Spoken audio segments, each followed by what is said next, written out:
ረመዳን ሲመጣ ሁሌም ስለ ረመዳን ቀደም ብሎ ማወቅ፣ መማር፣ መታወስ። የውድሕያ ጊዜ ሲመጣ፣ የዓረፋ ጊዜ ሲመጣ ስለ ዓረፋ አሽሩ ዘልሒጃ ህግጋቶች መማር፣ መታወስ አስፈላጊ ነው። ልጅ መዳር የፈለገ ሰውም እንደዚሁ ስለ ልጅ መዳር፣ ልጅ የሚገረዝ ሰው ስለ ልጅ መገረዝ፣ አዲስ ሱቅ መክፈት የፈለገ ሰውም ስለሚከፍተው ስለሚሰራው የሥራ አይነት መማር አለበት። ያለ እውቀት በደመ ነፍስ በግምት ሥራ መስራት በሸሪዓ ወንጀል ነው። ከአላህ ጋር ሊያጣላ ይችላል። ሰው ረሽ ነው፣ ይረሳል። ትናንት የተማርነውን ዛሬ እንረሳለን። ትናንት የሰማነውን ሩቡን ልንረዳ እንችላለን፣ ሌላውን እንረሳለን። ስለዚህ ተክራር ያስፈልጋል፣ መደጋገም ያስፈልጋል። ሰሓቦች፣ ታቢዕዮች፣ ደጋ ቀደምቶች ውስጣቸው ላይ ቂም ይዘው ጥላቻ ይዘው ቅሬታ ይዘው ረመዳንን አይቀበሉም ነበር። ቤትን ለረመዳን ብሎ ማጽዳት እየተለመደ ነው። ለረመዳን ልብስ መቀየር፣ አዲስ ልብስ መግዛት፣ ማጠብ፣ ጀለቢያ፣ ኮፍያ፣ መስገጃ ማዘጋጀትም የብዙ ሙስሊሞች ተግባር ነው። ይሄን ውጫዊ ዝግጅት ከማድረግ ይልቅ የውስጥ ንጽህና ዝግጅት ያስፈልጋል። ተማሪ ማንም የተማረ አዋቂ ሆኖ አይወለድም። ተማሪ ያልተማረ ሰው ትልቅ ችግር ሲገጥመው ይዋረዳል፣ ግራ ይጋባል ተብሏል። ጾም የሚያፈርሱ ነገሮችን ማወቅ፣ ለጾመኛ የሚጠሉ ነገሮችን ማወቅ፣ የጾምን አጅር የሚቀንሱ ነገሮችን ማወቅ፣ ለጾመኛ አጅሩን ከፍ ያደርጋሉ የሚባሉ ነገሮችን ማወቅ። ከዛ በፊትም አርካኑ ሲያም የጾም አርካኖች፣ ማዕዘኖች፣ መሰረቶች የሚባሉ አሉ። እነዚህን ማወቅ ያስፈልጋል።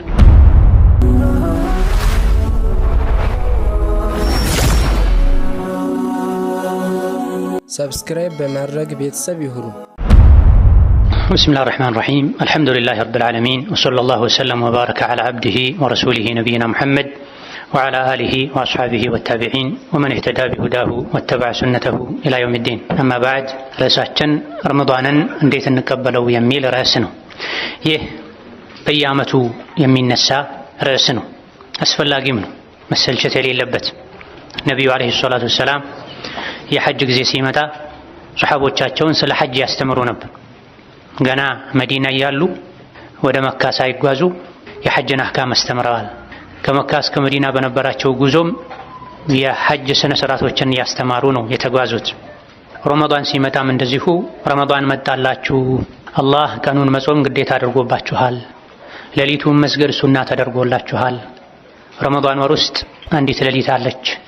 ያቺ ሌሊት በዛች ሌሊት የሚደረግ ዒባዳ በአንድ ሺህ ወር ከሚደረግ ዒባዳ ይበልጣል። በማዕነል ሐዲስ የዚህችን ሌሊት ኸይር የተነፈገ ሰው የአላህን ረሕመት የተነፈገ እድለ ቢስ ሰው ነው ይሉ ነበር ነቢ ሰለላሁ ዐለይሂ ወሰለም ከማ ሩዊየ ፊል ሐዲስ።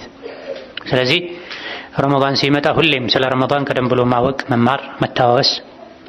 የውድሕያ ጊዜ ሲመጣ፣ የዓረፋ ጊዜ ሲመጣ ስለ ዓረፋ አሽሩ ዘልሒጃ ህግጋቶች መማር፣ መታወስ አስፈላጊ ነው። ልጅ መዳር የፈለገ ሰውም እንደዚሁ ስለ ልጅ መዳር፣ ልጅ የሚገረዝ ሰው ስለ ልጅ መገረዝ፣ አዲስ ሱቅ መክፈት የፈለገ ሰውም ስለሚከፍተው ስለሚሰራው የሥራ አይነት መማር አለበት። ያለ እውቀት በደመ ነፍስ በግምት ሥራ መስራት በሸሪዓ ወንጀል ነው፣ ከአላህ ጋር ሊያጣላ ይችላል።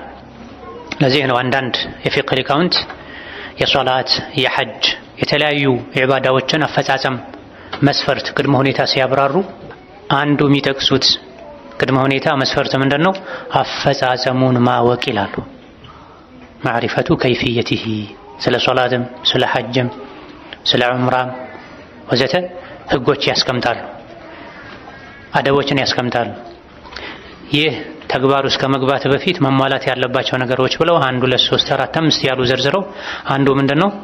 ማዕሪፈቱ ከይፍየቲሂ፣ አፈጻጸሙን ማወቅ ይላል።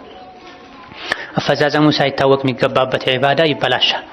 በትክክል ነው የሰራኸው፣ አጉድለሃል፣ ጨምረሃል፣ የምታውቀው ነገር የለም።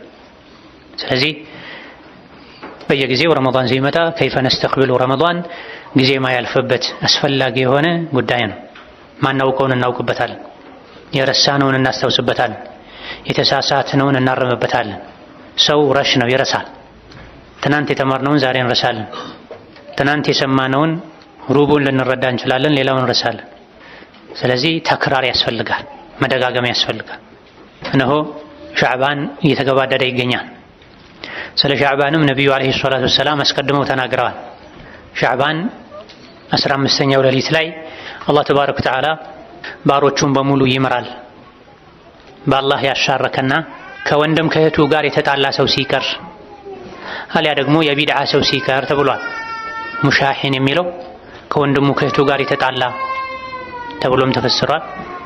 ሙሻሂን ማለት እንዳጠቃላይ ከአህለ ሱና ጋር የተጣላ የቢድዓ ሰው ተብሎም ተፈስሯል። ይህ ማለት ሻዕባን 15 ከመምጣቱ በፊት የሰው ልጅ ከጌታው ጋር ያለውን ግንኙነት ማስተካከል፣ ከነቢዩ ጋር ከሱና ጋር ያለውን ግንኙነት ማስተካከል። እኔ ምን ቢድዓ አለብኝ? ቢድዓ ያለበት ሰው አይማርም ተብሏል። እኔ ምን ሽርክ አለብኝ? ሽርክ ያለበት ሰው አይማርም ተብሏል። ይሄ ከአላህ ጋር ከነቢ ጋር ሊኖረን የሚገባ ግንኙነት ነው። ተውሂድ ላይ ሱና ላይ መሆን አለብን። ከቢድዓ ከአዲስ ፈጠራ ስራን ሰው እንዳያለኝ ብሎ ከመስራት ጠርተን ጥርት ያለ ተውሂድን ይዘን ልንኖር ይገባናል። ሁሌም ይበልጥ ደግሞ የምህረት አጋጣሚ ሲመጣ ሻዕባን 15 የምህረት ቀን ነው ተብሏል። ሐዲሱን ሶሒህ ነው ضعيف ነው ትንሽ ኺላፍ አለበት። አልባኒን ጨምሮ የተወሰኑ ሊቃውንት እነ ሹዐይብ አልአርናውጥ አልኢማም አልአልባኒ ሌሎችም ሶሒህ ብለውታል። ሻዕባን 15ኛው ሌሊት ላይ አላህ ሁሉንም ይቅር ይላል። በአላህ ያሻረከ የሽርክን ወንጀል የሰራ ቢድዓ የሰራ በአንዱ ማዕና ከወንድም እህቱ ጋር የተቆራረጠ ሲቀር ተብሏል። ሻዕባን ላይ ስራ ወደ አላህ ይቀርባል ተብሏል። የዓመቱ ስራ ሻዕባን ላይ ነው ወደ አላህ የሚቀርበው። ሳምንታዊው ስራ ሰኞና ማክሰኞ ነው ወደ አላህ የሚቀርበው። ዕለታዊው ስራ ዐስርና ፈጅር ላይ ነው ወደ አላህ የሚቀርበው። ሐዲስ ላይ ተነግሯል። የቀን ስራ ዐስር አካባቢ ወደ አላህ ይወጣል። የማታ ስራ ፈጅር ላይ ወደ አላህ ይወጣል። የሳምንቱ ስራ ሰኞና ሐሙስ በሳምንቱ ሁለት ይወጣል። የዓመቱ ስራ ሻዕባን ላይ ወደ አላህ ይቀርባል። ታዲያ ስራው ቀርቦ ሲታይ ከወንድሙ ጋር የተጣላ ከእህቱ ጋር የተጣላ ዞር አርጉት ይህን እስኪታረቅ ድረስ አቆዩት ይባላል። ስራው አይቀርብም፣ አላህ ዘንድ አይታይለትም፣ አያልፍለትም። እንደዚሁ ደግሞ ሻዕባን ላይ ነቢዩ ዓለይሂ ሰላቱ ወሰላም ጾም ያበዙ እንደነበረ ተነግሯል። ለምንድን ነው ሻዕባን ላይ ጾም ያበዙ ሲባሉ ስራ ወደ አላህ የሚቀርብበት ወር ነው። ጾመኛ ሆኜ ስራ የአላህ ዘንድ እንዲቀርብ እንዲታይልኝ ፈልጋለሁ ብለዋል። ሰኞና ሐሙስ ስራ ወደ አላህ ሲቀርብ የተጣላ ሰው ስራ ማይታይለት ከሆነ ሻዕባንም የተኮራረፈ ሰው የሰራው ስራ አይታይለትም ማለት ነው፣ አይቀርብለትም፣ ወደ አላህ አይወጣም ማለት ነው። ስለዚህ ከረመዳን ዝግጅት አንዱ የሻዕባን ዝግጅት ነው። ለሻዕባንም ዝግጅት ያስፈልገዋል። በመጾም በመቅራት ተውበት በማድረግ ሰደቃ በመስጠት ባለሀብት ዘካ በማውጣት ድሃዎች እንዳይቸገሩ ለረመዳን አስቤዛ የቤት ወጪ እንዲያገኙ ሻዕባን ላይ ሰደቃ ነው ዘካ ማውጣት ጊዜው ከሻዕባን ጋር ተቀራራቢ የሚሆንለት ሰው የዘካ አመቱ ከሻዕባን ጋር ተቀራራቢ የሚሆንለት ሰው ሻዕባን ላይ ቢያወጣ ጥሩ ነው። ወይላ አብዛኞቹ ደጋግ ሙስሊሞች ቀደምቶች ያወጡ የነበረው የአመቱ መጀመሪያ ሙሐረም ላይ ነበር። ብዙ ሰው ግን አሁን በዘመናችን ረመዳን ላይ ነው የሚያወጣው። ረመዳን ዘካውን ማውጣት ሱናና ተጨማሪ ሰደቃን እንዳያበዙ እንቅፋት ይሆናል። ንግድ በጀመርክበት ጊዜ ከተቻለ በሻዕባን ዋጅቡን ዘካህን አውጣ። አቅም ያለው ሰው ረመዳን ላይ እጅህ የያዘውን ሱና ተጨማሪ ሰደቃ ነው መሰጠት ያለበት እንጂ አስቀድሞ ማዘግይቶ አብዛኛው ሰው ረመዳን ላይ ነው ዘካ ማውጣትን የሚወደው። ዘካን ረመዳን ላይ ማውጣት ልዩ አጅር ልዩ ትሩፋት አለው የሚል ዘገባ የለም። ረመዳን ላይ ኸይር ማብዛት ይወደዳል። አዎ ኸይር ማብዛት ይወደዳል። በበጎ ፈቃደኝነት የምታደርገውን ኸይር ነው። ዘካ ልክ እንደ ሶላት በጊዜ የተገደበ ግዴታ ነው። አመቱ በሞላበት ጊዜ ነው ዘካ መውጣት ያለበት። ሆኖ ተጠጋግቶ ሻዕባን ላይ ብታወጣ ጥሩ ነው። ምስኪኖችን ለረመዳን እንዲዘጋጁ ያግዛቸዋል። ተጠጋግቶ ትንሽ አስቀድመህ ረመዳን ላይ ብታወጣ እንዲሁ ረመዳን ላይ ኸይር ስራ ይበልጥ ይወደዳል ስለሚል ችግር የለውም። ግን ሱናውን ሰደቃ መሸፈኛ መደረግ የለበትም። ዋጅቡን ዘካህን እንደ ግዴታ አውጣ። ሰደቃ ብዙ ነው የተባለው ከሰደቃው ከዘካው በተጨማሪ ሰደቃ አውጣ። በዚህም ዝግጅት ያስፈልጋል። አፍ በመባባልም ዝግጅት ያስፈልጋል። ከአብዱላህ ኢብኑ መስዑድ እንደተነገረው ቀደምት ሙስሊሞች ረመዳንን ውስጣቸው ላይ ለሙስሊም ለወንድም እህታቸው ቅሬታ ኖሮ ከመቀበል በጣም ይጠነቀቁ ነበር ብለዋል። ሰሓቦች፣ ታቢዕዮች፣ ደጋግ ቀደምቶች ውስጣቸው ላይ ቂም ይዘው ጥላቻ ይዘው ቅሬታ ይዘው ረመዳንን አይቀበሉም ነበር። ቤትን ለረመዳን ብሎ ማጽዳት እየተለመደ ነው። ለረመዳን ልብስ መቀየር፣ አዲስ ልብስ መግዛት፣ ማጠብ፣ ጀለቢያ፣ ኮፍያ፣ መስገጃ ማዘጋጀትም የብዙ ሙስሊሞች ተግባር ነው። ይሄን ውጫዊ ዝግጅት ከማድረግ ይልቅ የውስጥ ንጽህና ዝግጅት ያስፈልጋል። ልብን ማጽዳት ያስፈልጋል። አላህ ተባረከ ወተዓላ ቆሻሻ ልብ ውስጥ ኢማን አያስቀምጥም። አላህ ተባረከ ወተዓላ ቆሻሻ ልብ ውስጥ ኢማን አያስቀምጥም፣ የቂን አያስቀምጥም፣ የእሱን ውዴታ አያስቀምጥም። ቆሻሻ ልብ ለኩራት፣ ለምቀኝነት፣ ለጥላቻ መሰል ሸይጣን ለሚወዳቸው ባህሪዎች ነው እንጂ የሚበጀው ቆሻሻ ልብ ለመልካሙ የጀነት ዋጋ ለሆነው ለውዴታ፣ ለራህመት፣ ለኢማን፣ ለኹሹዕ አይበጅም። ስለዚህ ከረመዳን በፊት ቤት እንደሚጸዳው ልብስ እንደሚቀየረው ልብን መቀየር ማደስ ያስፈልጋል።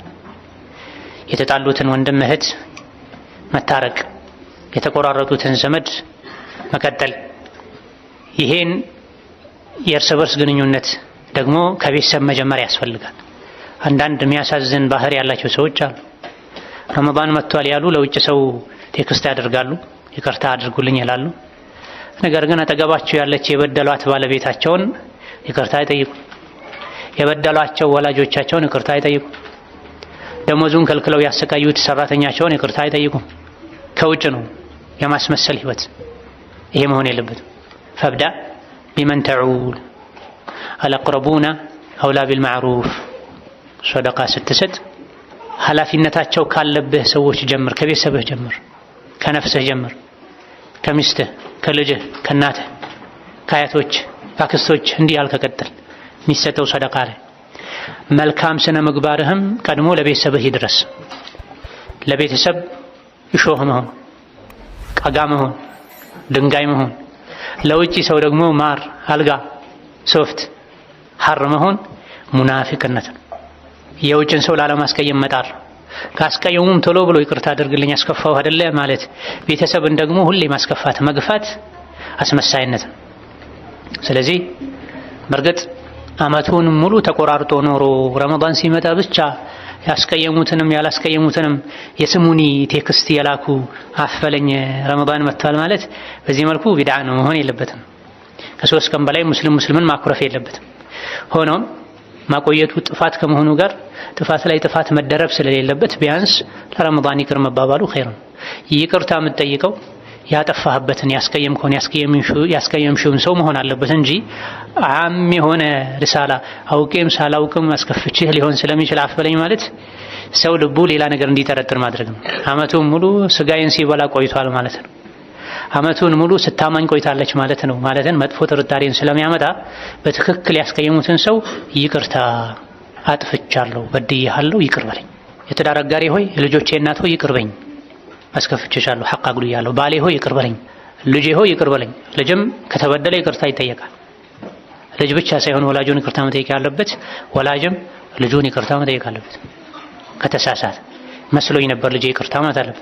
በጣም በስቶ የአባትነቱን የእናትነቱን ክብር በማያሳጣ ልክ ወላጅ ካጠፋ ልጁን ልጄ ሆይ ይቅርታ እንዲህ መስሎኝ ነበረ ማለት አለ።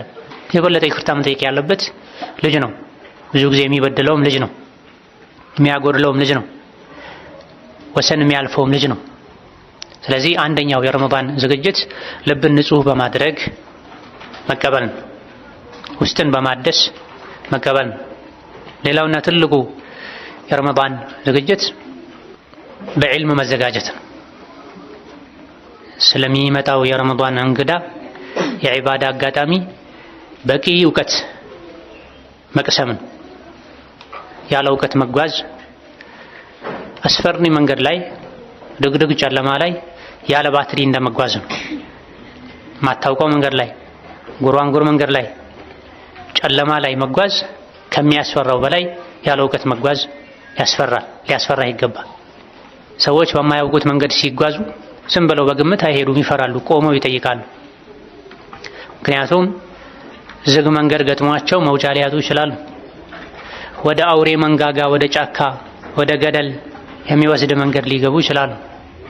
መንደር ላይ ሀገር ላይ ሲጓዙ ከእውቀት ጋር መጓዝ ከሚያስፈልገው በላይ ስለ ዲን፣ ስለ ሐጅ፣ ስለ ጾም፣ ስለ ጋብቻ ከመግባት በፊት አስቀድሞ ማወቅ ያስፈልጋል።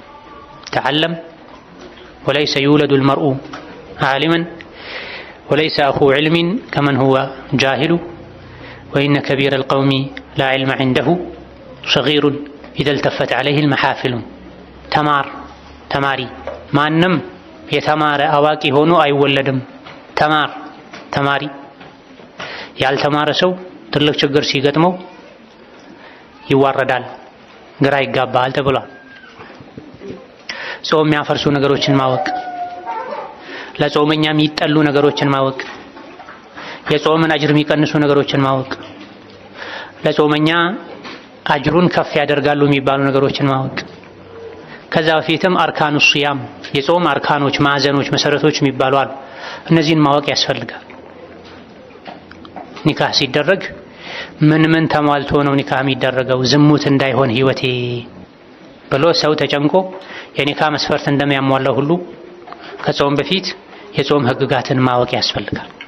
ካልሆነ ከምግብና ከመጠጥ መታቀብ፣ መራብና መጠማት ብቻ ይሆናል ማለት ነው።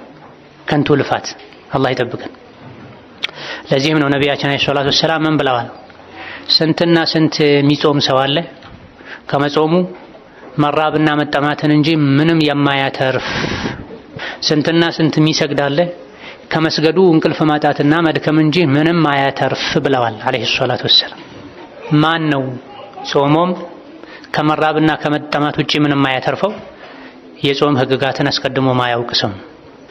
የአቡ ሁረይራ ሐዲስ ላይ ቡኻሪ የዘገቡት አንዳችሁ ከጾመ ትርፍ ቃል እንዳይናገር፣ የብልግና ቃል እንዳይናገር፣ አንድ ሰው ቢሰድበው እንኳ የስድብ መልስ አይስጥ፣ እኔ ጾመኛ ነኝ ብሎ ይለፍ ብለዋል ነብዩ ሰለላሁ ዐለይሂ ወሰለም። ውሸትና ሐሜት ጾምን ያጠፋል ያሉ ዑለሞች አሉ። ከታቢዒዎች ጀምሮ ኢብኑ ሐዝምን ጨምሮ ጾመኛ ሆኖ መዋሸት፣ ጾመኛ ሆኖ ማማት፣ በል እንዳጠቃላይ ጾመኛ ሆኖ ከባኢር ዝኑብ ከበባድ ወንጀል መስራት ጾም ያፈርሳል ተብሎ ሌሎችም የጾም ማሟያ የጾም አጅር የሚያጎድሉ ለጾመኛ የሚከለከሉ ወዘተ ህግጋቶች አሉ። ጾም እስከ መግባታችን በፊት ቀድመን ማወቅ አለብን። አንድ ሰው የንግድ ስራ መስራት ከፈለገ አሰራሩን፣ ሁኔታውን፣ አካሄዱን ሳያውቅ ብር ስላለው ብቻ ዘሎ ስራ ውስጥ አይገባም። ካልሆነ ይከስራል፣ ባዶ እጁን ይወጣል። ጾምም እንደዚህ ነው። በድፍረት ዝም ብለን ረመዳንን ልንገባ አይገባም። ወደ ረመዳን ልንገባ አይገባም። እንግዳ ሲመጣ ምን ይወዳል? ምን አይነት ምግብ ነው የሚስማማው? እንዴት ላስተናግደው? እንዴት ልግባባ ከሱ ጋር? የቱ ጋር ላስተኛው? ምን ላልብሰው? ለምሳ ምን ላቅርብ? ለራት ምን ላቅርብ ያሉ ቤተሰብ ይጨነቃል። ለሰው እንግዳ ትክክል ነው። በአላህና መጨረሻው ቀን የሚያምን ሰው እንግዳውን ያክብር ተብሏል። ነገር ግን ከዚህ በላይ የአላህን እንግዳ ማክበር ያስፈልጋል። ረመዳን የአላህ እንግዳ ነው። የእንግዳዎች ሁሉ እንግዳ ነው። ጥሩ አድርገን ከተቀበልነው አኺራ ላይ ይመሰክርልናል። ብዙ ኸይር ይዞልን ይመጣል። በረካ ሰጥቶን ይሄዳል። አላህ በውስጡ ብዙ በረካ አድርጓል። አያያዛችን፣ አቀባበላችን ጥሩ ካልሆነ ደግሞ ይመሰክርብናል ሄዶ። ልክ ዱንያ ላይ ቤታችን የገባ እንግዳ ጥሩ አድርገን ይዘን ከሸኘነው በሄደበት ሁሉ ስለኛ ጥሩ እንደሚናገረው ዱዓ እንደሚያደርግልን ሁሉ እንግዳውን ካስቀየምነው ሐቁን ካጎደልንበት ረግሞ እንደሚሄደው ሁሉ ሐቅም አለው። በሸሪዓ የሰው ንብረት መውሰድ ከሚቻልበት አጋጣሚ አንዱ እንግዳ ሰው ቤት ገብቶ የእንግድነት ሐቁን ካልሰጡት ከንብረቱ መውሰድ ይችላል። እንግድነት ከገባበት ቤት ብትከለክለው ረግሞ ቢሄድ እርግማኑ ይጸናል። ታዲያ ረመዳንም እንደዚሁ እንግዳ ነው፣ ትልቅ እንግዳ። ረመዳንን ያከበረ አላህ ዘንድ ይከበራል። ረመዳንን የናቀ አላህ ዘንድ ይናቃል። ያዋረደው ይዋረዳል። በተከበረው ረመዳን ፊልም፣ ድራማ ማየት፣ ስልክ ጎርጉሮ ስሜት የሚቀሰቀስ ነገር ማድረግ የረመዳንን ክብር መንካት ነው፣ ረመዳንን መናቅ ነው። በረመዳን ሰውን ማማት፣ ስጋ መብላት፣ የሰው ስጋ መብላት ረመዳንን መናቅ ነው። ኢማም አሕመድ በዘገቡት ሰነዱ ላይ ትንሽ ضعፍ ቢኖርበትም ነገር ግን ዑለሞች ዋዕዝ ነው ምክር ነው ይሰራበታል ባሉለት ሐዲስ ላይ ሁለት ሴቶችን አስመጥተው ነብዩ አለይሂ ሰላቱ ወሰለም ቀደም እኮ የሰው ስጋ በልታችኋል፣ ከሐላሉ ጾማችኋል፣ ከምግብ ከመጠጡ የሰው ስጋ በልታችሁ አፍጥራችኋል ብለዋቸው። የሰው ስጋ በልታችሁ አፍጥራችኋል ብለዋቸው። ረመዳንን ማክበር ይገባናል። እንድናከብረው ቀድመን ማወቅ ያለብን ብዙ ነገሮች አሉ። የረመዳንን ክብር ማወቅ አለብን። የረመዳንን ህግጋት ማወቅ አለብን። ሐቆቹን ማወቅ አለብን። ጾም ከስንት ሰዓት ጀምሮ ስንት ሰዓት እንደሚያበቃ ማወቅ አለብን። ለጾመኛ የሚከለከሉ ነገሮችን፣ የሚወደዱ የሚጠሉ ነገሮችን ማወቅ አለብን። እንዲሁ አካላችንን ብቻ አሳምረን አይደለም ረመዳንን መጠበቅ ያለብን። በእውቀት በክብር በጉጉት ረመዳንን እንጠብቀው ይገባናል። እንዲሁ ደስ ስለሚለን ከወላጅ ከአያት የያዝነው ልማድ ሆኖ ብቻ መጾም የለብንም። በየጊዜው አላህ የሚሰጠን እድል ነው። ስንትና ስንት አምና ካቻምና ከኛ ጋር የጾሙ ነበሩ፣ ዘንድሮ የሉም። ብዙዎቻችን የምናስታውሳቸው የቀበርናቸው ቀብራቸውን ልዘይር ብለን ብንሄድ ቀብሩ ተቀላቅሎ ሳር በቅሎበት የረሳ ነው ብዙ አለ።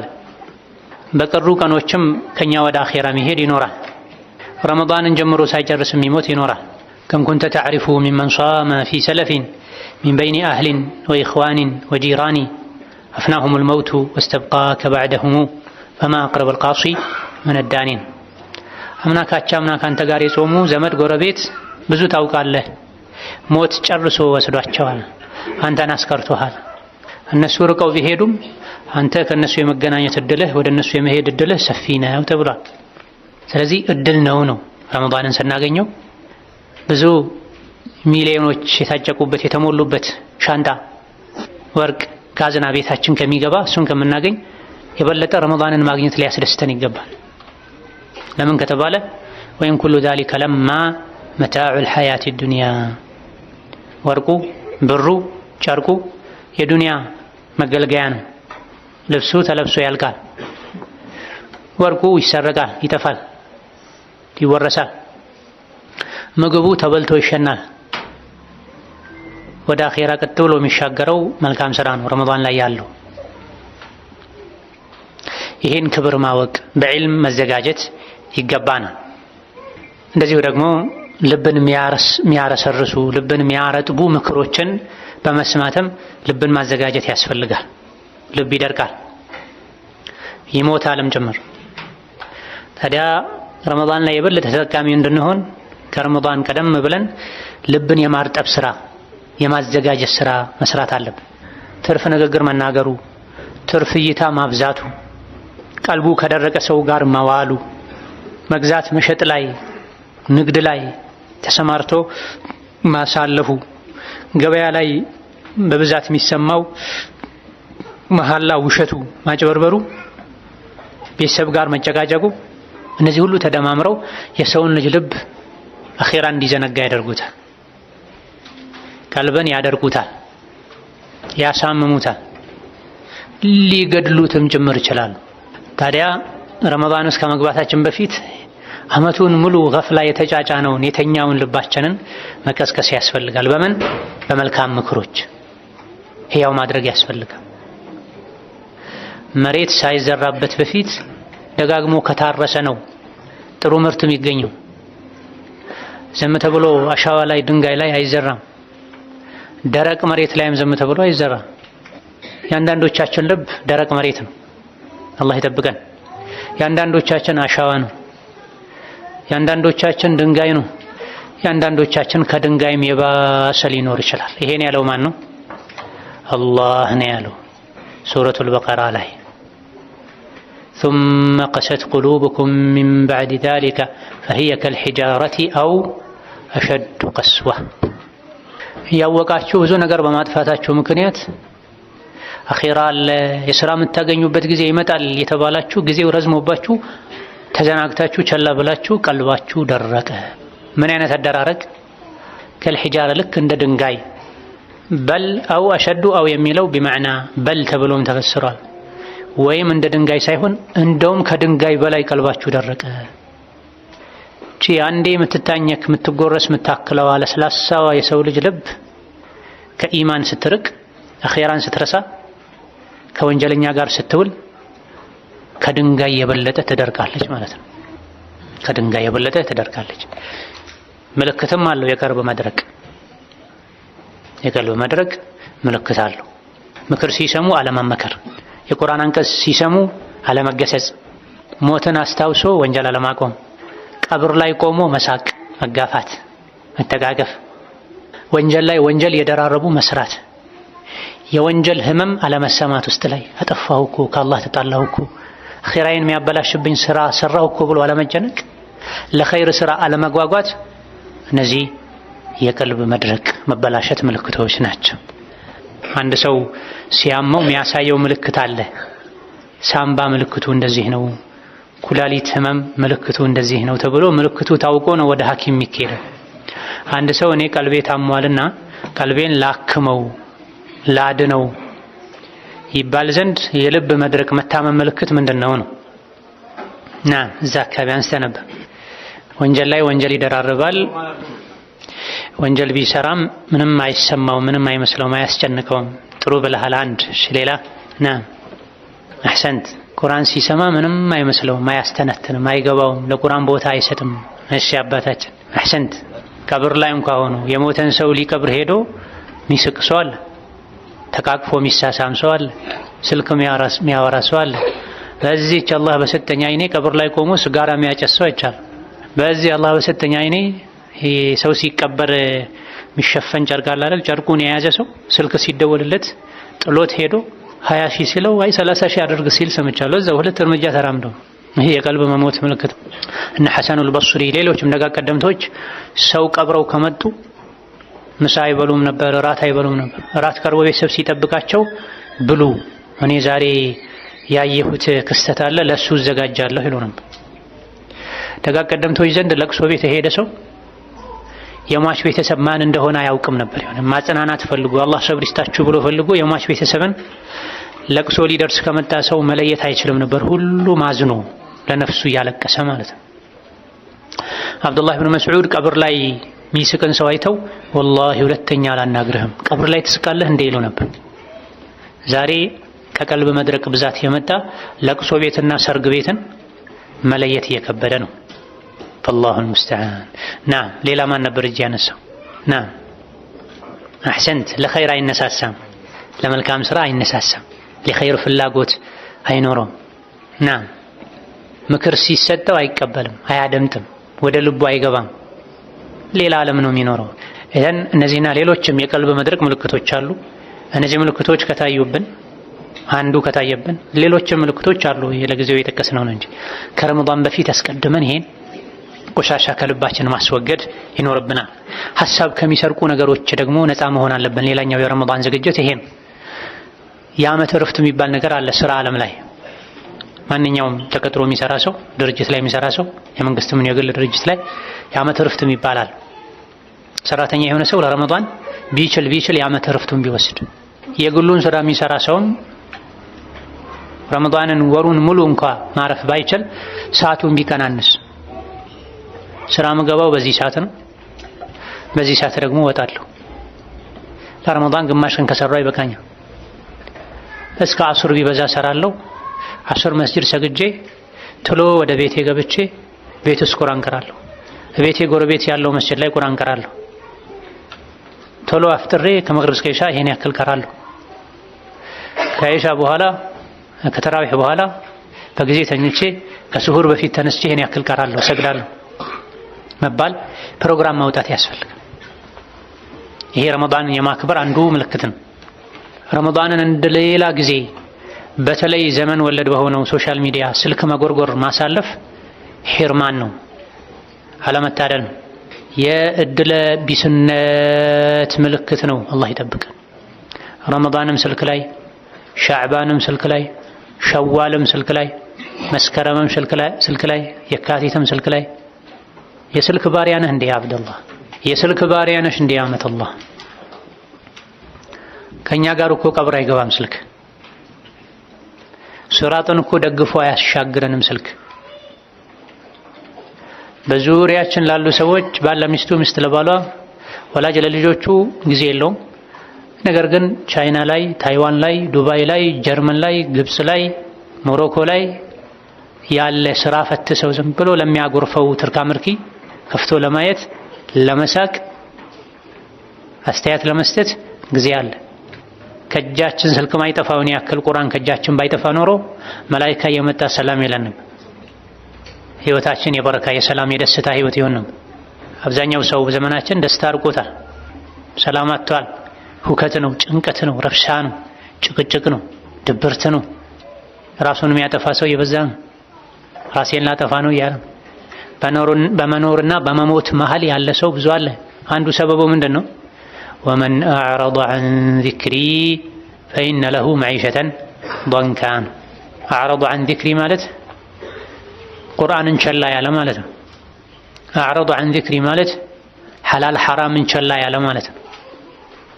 አዕረض ዐን ዚክሪ ማለት የጧትና ማታ ዚክር፣ ከሶላት በኋላ ያለ ዚክር፣ ሲተኛ የሚባል ዚክር ቸላ ያለ ማለት ነው። እንዳጠቃላይ ወመን አዕረض ዐን ዚክሪ ማለት ሸሪዓን ቸላ ያለ ማለት ነው። ምን ይሆናል? እነዚህን ቸላ ያለ ሰው ፈኢነ ለሁ መዒሸተን ضንካ፣ ጭንቀት፣ ውጥረት፣ ድብርት የተሞላበት ህይወት ይኖረዋል ዱንያ ላይ። ከቁርአን በራቀን ቁጥር፣ ከዚክር በራቀን ቁጥር፣ ከሸሪዓ በራቀን ቁጥር፣ ከዱዓ በራቀን ቁጥር፣ አላህን ባስቆጣን ቁጥር ልባችን ይጨናነቃል። ወደ ቁርአን በተጠጋን ቁጥር፣ ወደ ዚክር ወደ ዱዓ በተጠጋን ቁጥር፣ አምስት ወቅት ሶላትን በሰዓቱ ከፊት ከኋላ የሚሰገደውን ሱና፣ የማታ ሱና፣ የአዱሃ ሱና፣ የቤተሰብ ሐቅ መጠበቅ፣ ወላጆችን ማስደሰት፣ ለጎረቤት መልካም መሆን፣ ያገኙትን ሁሉ ሰላሙ አለይኩም ማለት፣ እጅ ከያዘችው ያወጡ ለሰው መስጠት ወዘተ መልካምነት ካለ ደግሞ ልብ ይሰፋል ይሰፋል ከምድር በላይ ሰፊ እስኪሆን ድረስ። ኸይር ስራ ባበዛን ቁጥር ልባችን ይሰፋል፣ ስፋቱ ከምድር በላይ ሰፊ እስኪመስል ድረስ ራሓ፣ ጡማእኒና፣ ሰኪና ይሰፍንበታል። በተቃራኒው ደግሞ አላህን ባስቆጣን ቁጥር፣ ከቁርአን በራቀን ቁጥር፣ ከሸሪዓ በራቀን ቁጥር፣ ከዚክር በራቀን ቁጥር ደግሞ ልብ ይጠባል ይጠባል ይጠባል። ከመርፌ ቀዳዳ እንደው ቀዳዳዋ ረጅም ነች፣ የመርፌ ጫፏ ወጋ ስታደርግ የምትበሳት አለች አይደል? ከዚያ የበለጠ ጠባብ እስኪሆን ድረስ የዓለም ተራራ እሱ ላይ የተጫኑበት እስኪመስለው ድረስ ልብ ይጠባል፣ ይታፈናል። የዱከ አውከታ ወፉከ ነፈኻ ነው ነገሩ። እኛው ነው የዘራ ነው ይሄን ያመጣ ነው። ደስታን ከኛ የሚያርቀን ነገር ደስታ ይመጣል ብለን ከቁርአን ርቀን ስልክ ላይ፣ ከቁርአን ርቀን ፊልም ላይ፣ ከቁርአን ርቀን ወሬ ላይ፣ ከመስጂድ ርቀን ካፍቴሪያ ላይ፣ ከመስጂድ ርቀን አስፋልት ዳር ላይ፣ ከሐላል ሚስት ርቆ ዝሙት ላይ፣ ከሐላል ከስብ ርቆ ማጭበርበር ላይ፣ መዋሸት ላይ፣ ከመልካምነት ርቆ ማጭበርበር ላይ፣ ማታለል ላይ፣ መመቃኘት ላይ ከተሰማራ ሰው ልቡን ያጠበበው ራሱ ነው። ፈላ የሉመና ኢላ ነፍሰሁ። ስለዚህ ረመዳን ሳይመጣ በፊት ማድረግ ካለብን ዝግጅት አንዱ፣ ለረመዳን አቀባበል መደረግ ካለበት ነገር አንዱ ተፍሪጉል ቀልቢ ሚን ሸዋግሊሂ ነው። ልብን ቢዚ ከሚያደርጉ ልብን ከሚያጨናንቁ ነገሮች ልብን ነፃ ማድረግ ነው።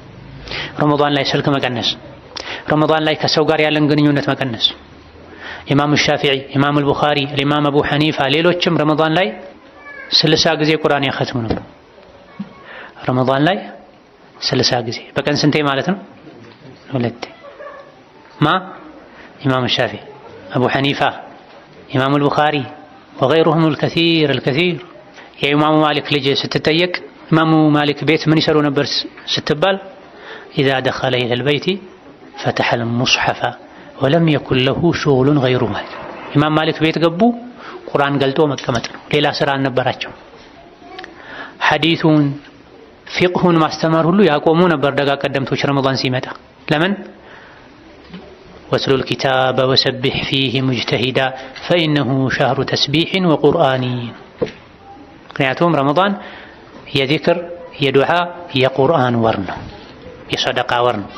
የወሬ የፊልም የድራማ የነሺዳ የመንዙማ የእንጉርጉሮ የእንቅልፍ የጫት ወር አይደል፣ የዒባዳ ወር። ዓመታዊ ገበያ ነው ያ አብደላህ። ዓመታዊ ገበያ ታውቃለህ? የባህል ገበያ ብለው ሰዎች ይዘጋጃሉ። ቀናቶች ሲቀሩት ክፍለ ሀገር ሄደው ዕቃ ያመጣሉ፣ ቦታ ያዘጋጃሉ፣ ሰራተኛ ይጨምራሉ። ምን ሲሆን? የበዓል ገበያ ሲሆን፣ የዓመት ገበያ ሲሆን። ሀከዛ ረመዳን መውሲሙ ኸይር፣ የኸይር ገበያ በዓመት አንዴ እንጂ ማይገኝ ከአንዳንድ ታቢዒዎች እንደተነገረው ሐዲስ ማስረጃ ባይኖረውም የታቢዒ ንግግር ነው። ረመዳን ላይ የሚሰገድ አንድ ሱና ሶላት ሌላ ጊዜ እንደሚሰገድ አንድ ፈርድ ሶላት ነው አጅሩ። ረመዳን ላይ የሚሰገድ አንድ ፈርድ ሶላት ሌላ ጊዜ እንደሚሰገድ ከረመዳን ውጪ እንደሚሰገድ 70 ፈርድ ሶላት ነው አጅሩ ከፍ ብሎ። ረመዳን ላይ አንድ ጊዜ የምትባል ሱብሃንአላህ በሌላ ጊዜ ከረመዳን ውጪ የሚባል ሱብሃንአላህ ነው ተብሎ። ይሄን አግኝቶ ማን ነው ተኝቶ የሚያደር ስልክ የጎረጎረ የሚያሳልፍ፣ በወሬ የሚያሳልፍ፣ በጫት የሚያሳልፍ፣ በመንዙማ የሚያሳልፍ የሱዳን የሶማሌ የምናምን ጃሂልያ አምያ የጀልና ነው ድንቁርና ነው። የዘመኑ ደግሞ ነሺዳ የሚባል አለ። የረመዳን ነሺዳ ረመዳን የቁርአን ወር መሆን ሲገባው የነሺዳ ወር፣ የእንጉርጉሮ ወር፣ የመንዙማ ወር እንዲሆን የሚጠብቁ የረመዳን ነጋዴዎች አሉ። ሱቃቸውን አታሙቅላቸው፣ ገበያቸውን አታሙቅላቸው። እኔ ከቁርአን ውጪ ምንም አልፈልግም ይበቃኛል ቁርአን በላቸው። ቁርአን ያልመከረው ምንም አይመክረው። ነሺዳ፣ መንዙማ፣ እንጉርጉሮ ከሸሪዓ ጋር የሚጋጭ ነገር ከሌለው፣ ተወሱል ከሌለበት፣ የማይቻለው ተወሱል፣ እስቲጋታ ከሌለበት፣ የሴት ድምጽ ከሌለበት፣ ድቤ አብሮት ከሌለ፣ በአንድ ሰው ድምጽ የሚቀርብን ግጥም እንጉርጉሮ ብሰማ ችግር የለውም ሳይበዛ ከቁርአን ሳያዘናጋ። በተለይ ከበድ ያለ ስራ ስትሰራ ረጅም መንገድ ስትሄድ አልፎ አልፎ ብታደምጥ ችግር ላይኖረው ይችላል። የሴት ድምጽ ካለው፣ የሴት የሚመስል የህፃናት ድምጽ ካለው ከጀርባ ከታጀበ፣ ይሄ ማቃሰት ምናምን ካለው ከጴንጤ የተወሰደ የሚመስል ከሌሎች እምነት ተከታዮች ምንም አይለየውን ስመ ነሺዳ አታድምጥ፣ ሐራም ነው። የቁርአን ባላንጣና ጠላት ነው። ረመዳን ላይ ሲሆን ደግሞ የበለጠ ሞኝነት ነው። አንዲትን አንቀጽ ስትቀራ 10 አጅር ታገኛለህ። ቁርአኑን ስታደምጥ የአላህን ረሕመት ታገኛለህ፣ የልብ ሰላምን ታገኛለህ። ነሺዳና እንጉርጉሮ ሰምተህ በተለይ የዘፈን የሚመስለው ነርቭህን ከማዛባትና ከመወዛወዝ ከማቀንቀን ውጪ ምን ታደርጋለህ? ነሺዳ እያደመጠ ቁጭ ብሎ ማስታወሻ የሚይዝ ሰው አለ? ፊልም ያየ ድራማ ያየ ቁጭ ብሎ ማስታወሻ ይዞ ዓለም ይሆን ሰው አለ? የለም። ንግድ ነው ለሚሰሩት ሰዎች። አንተ ገበያውን አታሙቅ። ረመዳንን ከቁርአን ጋር እናሳልፍ። ከረመዳን በፊት ደግሞ ረመዳን ላይ ከቁርአን ጋር እንድናሳልፍ ዝግጅት እናድርግ። ቀደም ብለን ሙሐደራ እናድምጥ፣ ዱዓ እናድርግ፣ ተውበት እስትግፋር እናብዛ። ከሻዕባን የቻልነውን ያክል እንጹም። ነብዩ አለይሂ ሰላቱ ሰላም ሻዕባን ላይ ጾም ያበዙ ነበር። ከ15 በኋላ መጾም አይቻልም የሚል ሐዲስ አለ። ትክክል አይደለም፣ ضعيف ነው። ረመዳን ነገ ነው ወይስ ከነገ ወዲያ የሚለው የጥርጣሬው ቀን እስኪደርስ ድረስ መጾም ትችላለህ። ከፊትም ጀምር ከመሃልም ጀምር፣ ችግር የለውም። የቻልከውን ያክል ጾም። ከኋላ ከግማሽ በኋላ ጀምሮ መጾም ይከለከላል ይጣላል የተባለው እንደው ሐዲሱም ሷሂህ ከሆነ በአንድ ተፍሲሩ ጾም ለሚያደክመው ሰው ነው። ቀድሞ የለመደ ሰው ከመጀመሪያ የጀመረ ሰው ይለምደዋል፣ ለረመዳን አይደክመውም። ግን ለረመዳን ትንሽ ቀን ሲቀረው ሻዕባን ላይ ቢጀምር አንዳንድ ሰው ተፈጥሮ ደካማ ሆኖ ደክሞት ለረመዳን የሚደክም ከሆነ ነው ዞሮ ዞሮ ረመዳን ላይ መድከሙ አይቀርለትም። ይሄም ቢሆን አያዋጣም። ነገ ረመዳን ነገ ነው ከነገ ወዲያ የሚባለው የጥርጣሬው ቀን እስካልደረሰ ድረስ ሻዕባን የቻልከውን ያክል ጾም። 2 ቀን የጾም ከአንድ ቀን ብላ፣ 3 ቀን የጾም ከአንድ ቀን ብላ፣ 1 ቀን የጾም ከአንድ ቀን ብላ። ብቻ ጾም አብዛ፣ ልምምድ ይሆናል። ቁርአንም ሻዕባን ላይ ጀመረን ልንዘጋጅ ይገባና በተለይ ሴት እህቶቻችን ረመዳን ላይ ሳምቡሳው፣ ሾርባው፣ ጁሱ፣ ቤት ማጽዳቱ፣ ልጅ ማስተናገዱ ወዘተ አሁን ደግሞ አዳዲስ ነገሮችን መተዋል። ከአረቡ ከፈረንጁ የኮረጁ ዲሽ ላይ ያዩ ያን ቤት ላይ ለማሟላት ፍክክር ሆኗል። ረመዳን የምግብ ወር አይደለም ያ ኢባደላህ፣ ረመዳን የዒባዳ ወር ነው። እህቴ ሆይ ቤተሰብሽን ማስፈጠር ትልቅ ዒባዳ ነው። በንያ ስሪ፣ ግን በልክ ይሁን። ነጋ ኩሽና መግባት፣ መሸ አስፈጥሮ ኩሽና መግባት፣ ስሑር ደረሰ ኩሽና መግባት፣ ሙሉን ኩሽና ማሳለፍ ስተት ነው። ሴትም እንደዚሁ ለረመዳን ዝግጅት ልታደርግ ይገባል። በዚህ ሰዓት ቁርአን ቀራለሁ፣ በዚህ ሰዓት ሱና ሶላት ሰግዳለሁ፣ በዚህ ሰዓት ቁጭ ብዬ ከልጆቼ ጋር ቁርአን እማማራለሁ፣ በዚህ ሰዓት አነባለሁ። ይህ ሁሉ ሰዓት ከየት ይመጣል? አለ ሞልቷል። ሰዓት አጠቃቀም ለመቻል ነው እንጂ በመጀመሪያ ደረጃ ሴት ልጅ ረመዳን የዒባዳ ወር መሆን ማወቅ አለባት። ወንዱም እንደዚሁ። የሆድ ወር አይደለም። አንዳንድ ሰዎች ረመዳን ላይ ቦርጭ ያበቅላሉ። ሌላ ጊዜ የማይበሉትን ረመዳን ላይ ይበሉ። ምኑ ተጾመ? የቁርሱ ስሁር ላይ ይካሳ፣ የምሳና የአራቱ ፍጡር ላይ ይካሳ። ከተራዊህ መተውም ምግብ የሚጭኑ ሰዎች አሉ፣ የማይሄዱም አሉ። ኢሻ ሰግደው ሮጠው ቤት የሚገቡ የሚበሉ፣ ጫት የበሉ የሚያሳድሩ የሚያሳልፉም አሉ። የስተት ነው። ጾምና ጫት ፈጽሞ አብሮ አይሄድም። ጫት ያደክማል፣ ያፈዛል፣ ጀማ ያስመልጣል፣ ብዙ በሽታ ያመጣል፣ ገንዘብ ያስወጣል፣ ጥርስ በሽተኛ ያደርጋል። የበዛ ሲሄድ አማኑኤል ይወስዳል። አብዛኛው የአማኑኤል ታካሚ በጫት ምክንያት ነው ተብሏል፣ ጥናት ተደርጎ። አብዛኛው የአእምሮ ህሙማን ሕክምና ላይ ያለ ሰው የአእምሮ ታማሚ መነሻ የሆነው ምንድነው? ናም ጫት ነው። ጫት ነው፣ ኸይር የለውም ጫት። ደሊልም ማስረጃም የለውም። ኢንሻአላህ አሁን ህዝቡ እየተረዳ ነው። ደሊልም ማስረጃም የለውም። በተለይ ረመዳን ላይ ይሁን ሌላ ጊዜ መስጂድ ይዞ ገብቶ መቃም አላህን አለመፍራት ነው። የአላህን ቤት ክብር መንካት ነው። የዱዓ መሳሪያ ነው ብሎ መናገር ደግሞ ከአላህና ከመልእክተኛው ቀደም ማለት ነው። የዱዓ መሳሪያን ዱዓ ሙስተጃብ እንዲሆን ሰበብ የሚሆኑ ነገሮችን አላህና መልእክተኛው ነግረውናል። ጫት የሚል ነገር የለም። ጫት ወይም ቃት የሚባል ነገር የለም። በአረብኛ ቃት ነው የሚሉት። የመን አካባቢ ፍየሎች በልተውት ነው የተለመደው ይባላል። ሁለት ሰዎች ፍየል እያገዱ የሆነ ጊዜ ላይ ማታ ማታ ምንም ፍየሎች አላስተኛ ሲሏቸው እረኞቹ ጥናት ማድረግ ጀመሩ። አንዳንዴ እየጮሁ ያድራሉ፣ እያስካኩ እየጮሁ እየተጋፉ እረኛ አላስተኛ ይላሉ። አንዳንዴ ደግሞ በሰላም ያድራሉ። ስለዚህ ያኔ በነበራቸው የአእምሮ ምጥቀት እውቀት ልክ ምን በልተው የዋሉ ቀን ነው ሳይተኙ የሚያድሩት፣ ምን በልተው የት ያገድናቸው ቀን ነው ተኝተው የሚያድሩት ብለው ተመራመሩና ጫት ቅጠል ያለበት አካባቢ ላይ ውለው ጫት ሲበሉ የዋሉ ቀን ፍየሎች ማታውን ሳይተኙ ያድራሉ። መርቅ ነው ማለት ነው። ጫት ወደ ሌለበት አካባቢ ታግደው የዋሉ ቀን ደግሞ በሰላም ተኝተው ያድራሉ። ይሄ ታሪክ ተሰማ። ከዛ በኋላ አንዳንድ የሚያጠኑ የሚማሩ ሰዎች እኔም እንደ ፍየሏ ሳልተኛ እንዳደር ትንሽ አፌ ላይ ሊያዛት ብለው ጀመሩት። ከዛ በኋላ ደግሞ የሚያጠኑ ሰዎች ላለመተኛት የጀመሩትን ሌሎች ደግሞ ለዒባዳ ይጠቅመናል ብለው ጀመሩት። በዚህ መልኩ ነው ሰርጎ የገባው። ሰርጎ ገብ ነው፣ መጤ ነው። ቡኻሪ ላይ የለም፣ ሙስሊም ላይ የለም፣ አቡ ዳውድ ላይ የለም፣ ሰፊና ላይ፣ አቢ ሹጃዕ ላይ፣ ባፈዱል ላይ ሩቅም ሳንሄድ የለም። መርዝ ነው፣ ነቀርሳ ነው። ወጣቱን የሚያሽመደመድ እሱ ነው። ፈዛዛ ደንዛዛ የሚያደርግ እሱ ነው። በተለይ ረመዳን ላይ መራቅ አለበት፣ ከመስጂድ መራቅ አለበት። ጎጂም ነው። ዛሬ አንዱ ስር 300 ነው፣ 400 ነው፣ 500 ነው አላውቅም። እሱን 300 400 500 ብብቱ ላይ አጭቆ ቤት ገብቶ ይቅማል። ሚስቱ ሽሮ መቃም እንኳን አችልም የላት። ሽሮ ያመጣል ብሎ አስጠብቅ፣ እሱ ጫት አቅፎ ይመጣል። የለም እኮ ሌላ ዓለም ሄዷል ማለት ደነዝ ሆኗል ማለት ፈዟል ማለት። ሲቅም ግን ዓለም ይገለጥለታል። እዚያ ጋር የቆመ ሲኖትራክ፣ እዚህ ጋር የቆመ ትራክተር፣ እዚህ ጋር የቆመ ላንድ ክሩዘር ነው ምንድነው አሁን ከዛ በኋላ የመጡ መኪናዎች ይታዩታል። በህልሙ ማለት ነው፣ በውን ህልሙ። ይሄ የውሸት ዓለም ላይ መኖር ማለት ነው። ይሄ ነው የጫት ሰው ሀያቱ። ማታ እየቃዠ ያድራል፣ ቀን ተኝቶ ይውላል። ሲነቃ ስራ በመስራት ያልዛለ እጁ ሚስቱን በመደብደብ ይዝላል። ልጆቹ የትም ናቸው፣ አባት ያላቸው አባታቸውን ጫት ቀምቷቸው ማሰብ እንዲሳኑ አድርጎት። ይሄ ነው ሐሉ። ጫት ለመቃም 5 ሰዓት 6 ሰዓት 7 ሰዓት ይቀመጣል። ዒልም ለመስማት 1 ሰዓት መቀመጥ ያቅተዋል። ተራዊህ ለመስገድ 1 ሰዓት ተኩል መቆም ይከብደዋል።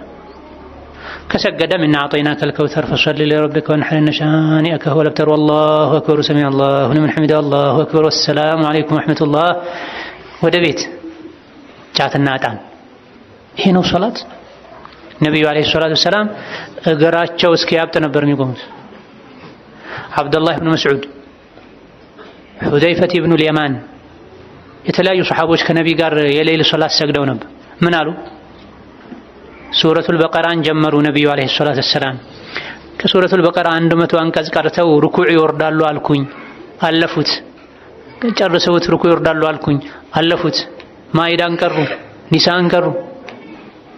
መቆመቃተው ሰሓባው ተንቀጠቀጠነት። መጥፎ ነገር አሰብኳል። ምን አሰብክ ሲሉት ነብዩን ትቻቸው ሶላቱን አቋርጬ መሄድ አሰብኳል። ይሄ ነበር የነብዩ ሶላት።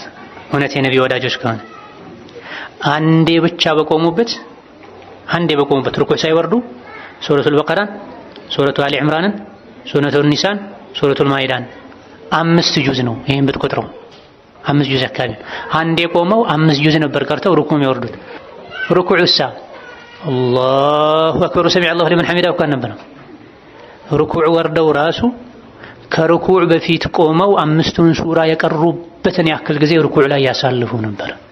ላኢላሃ ኢላላህ። እኛ የት ነው ያለነው? ምን አይነት ዒባዳ ነው የምናደርገው? በየትኛው ስራችን ነው ጀነት እንገባለን ብለን የምናስበው? 5 ጁዝ ለመቅራት በእኛ በደካማ ሰው አቀራር ከዙህር እስከ አሱር ሊወስድ ይችላል። በፈጣን ሰው በጎበዝ ምላሱ ቁርአንን በለመደ አይኑ ቁርአንን በለመደ ልቡ አእምሮ ከቁርአን ጋር በተዋሃደ ሰው አቀራር 1 ጁዝ ለመቅራት 20 ደቂቃ በቂ ነው። በመካከለኛ ፍጥነት እስከ 30። ታዲያ 5 ጁዝ ለመቅራት ስንት ሰዓት አስፈለገ ማለት ነው? 2 ሰዓት ተኩል አካባቢ ማለት ነው። 2 ሰዓት ከምን 2 ሰዓት ተኩል አካባቢ። ይሄ ፈጣን ለሆነ ሰው፣ ልምምድ ላለው ሰው። ደካማ ሰው አመቱን ሙሉ ቁርአንን ዞር ብሎ ማያይ ሰው ሳምንትም ሊፈጅበት ይችላል። እንበል ከዙህር እስከ አሱር ማለት ነው በሰነፍ ሰው አቀራር። ያውን ደግሞ ነብዩ ቀስ ብለው ነበር የሚቀሩት። ኡሙ ሰለማ እንዳሉት የሙዱ መዳ አልሐምዱሊላሂ ረቢል ዓለሚን አርረሕማኒ ረሒም ማሊክ የውሚዲን እንዲህ ነበር የሚቀሩት። ሲቀሩ የሚሳበውን እየሳቡ ነው። እንደገና እያንዳንዱ አንቀጽ ላይ የቆሙ ነው የሚቀሩት። ስንት ሰዓት ሊወስድ ነው በዚህ አቀራር? ያን ያክል ጊዜ ይቆማሉ 5 ጁዝ ለመቅራት። እንደገና ሩኩዑ ላይ 5 ጁዝ ለመቅራት የቆሙትን ያክል ይቆያሉ። ከሩኩዑም ተነስተው ሩኩዑ ላይ ያሳለፉትን ያክል አካባቢ ጊዜ ይቆማሉ። ስጁድ ወርደውም እንደዚሁ። እዚህ ደረጃ እንኳ ባንደርስ ልምምድ ልናደርግ ይገባል። ረመዳን የምግብ ወር አለመሆኑን ማወቅ፣ ሴት ልጅ እየሰራችም ቢሆን ቁርአን ማዳመጥ፣ ዝክር ማለት፣ ልጆቿን አጠገቧ አስቀምጣ ቁርአን ማድመጥ፣ በስልክ ቁርአን ሙሐደራ ዳዕዋ ከፍታ ማዳመጥ፣ ልብን ንቁ የሚያደርጉ ነገሮችን ማድረግ። እንዳጠቃላይ ረመዳን የአላህ እንግዳ ነው፣ የተከበረ ወር ነው። ያከበረው ይከበራል፣ የናቀው ይናቃል። ያከበረው ይከበራል፣ የናቀው ይናቃል። ይሄን በማወቅ ዝግጅት ልናደርግ፣ ልናነብ፣ ልንጠይቅ፣ ልንማር፣ ተውበት ልናደርግ፣ የሰው ሐቅ ካለብን ልንመልስ፣ አላህ በሰላም ረመዳን እንዲያደርሰን ዱዓ ልናደርግ። ማድረሱ ብቻ ዋጋ የለውም፣ አድርሶንም ኸይር ስራ ለመስራት እንዲያበቃን። መስራቱ ብቻም ዋጋ የለውም፣ የሰራነውን ስራ እንዲቀበለን ዱዓ ልናደርግ ይገባናል። አላህ ተባረከ ወተዓላ የተቀሩ የሻዕባን ቀናቶችን በረካ ያደርግልን። በሰላም ረመዳንን የምናገኝ አላህ ያደርገን። ረመዳንን አላህ የሚወደውን ስራ በመስራት የምናሳልፍ አላህ ያደርገን። ረመዳን ላይ አግርቶልን የሰራናቸው ስራዎችንም አላህ ከሚቀበላቸው ባሮቹ ያደርገን። በተደጋጋሚ ረመዳንን በአማን በኢማን በሰላም ከሙሉ ቤተሰብ ጋር ከወዳጅ ጋር ምንጾም አላህ ያደርገን። የሞቱ ወዳጆቻችንን አላህ ይማራቸው። የሞቱ ወላጆቻችንን አላህ ይማራቸው። ያሉትን አላህ ይጠብቃቸው። የታመሙትን አላህ ይፈውሳቸው። የተቸገሩን አላህ ከችግር ያውጣቸው። ላላገቡ አላህ መልካም ትዳር ይስጣቸው። ላገቡ አላህ መግባባትን መዋደድን አላህ ይስጣቸው። ሷሊህ ዝርያ ልጅም አላህ ይስጣቸው። የተወለዱ ልጆችን አላህ በረካ ያድርጋቸው፣ ያስተካክላቸው። ሀገራችንን አላህ ሰላም ያደርግልን። ሀገራችንን አላህ ሰላም ያደርግልን። ሀገራችንን አላህ ሰላም ያደርግልን። ሪዝቃችንን አላህ ሰፊ ያደርግልን። ሪዝቃችንን አላህ በረካ ያደርግልን። ሪዝቃችንን አላህ በረካ ያደርግልን። ጠቃሚ እውቀት ከመልካም ስራ ጋር አላህ ያድለን። በዱንያም በአኺራም አላህ መልካም ነገር ይስጠን። በዱንያም በአኺራም አላህ መልካም ነገር ይስጠን። ዛሬ መስጂድ ላይ እንደሰበሰበን ነገ ሲራጥን ተሻግረው በሰላም ጀነት ከሚገቡ ባሮቹ ያደርገን። እዚህ ቤቱ ላይ እንደሰበሰበን ነገ ጀነት ላይ የምንሰበሰብ የምንገናኝ አላህ ያደርገን። አሚን። ወአኺሩ ዳዕዋና አኒል ሐምዱሊላሂ ረብል ዓለሚን። ወሰላሙ አለይኩም ወረሕመቱላሂ ወበረካቱሁ።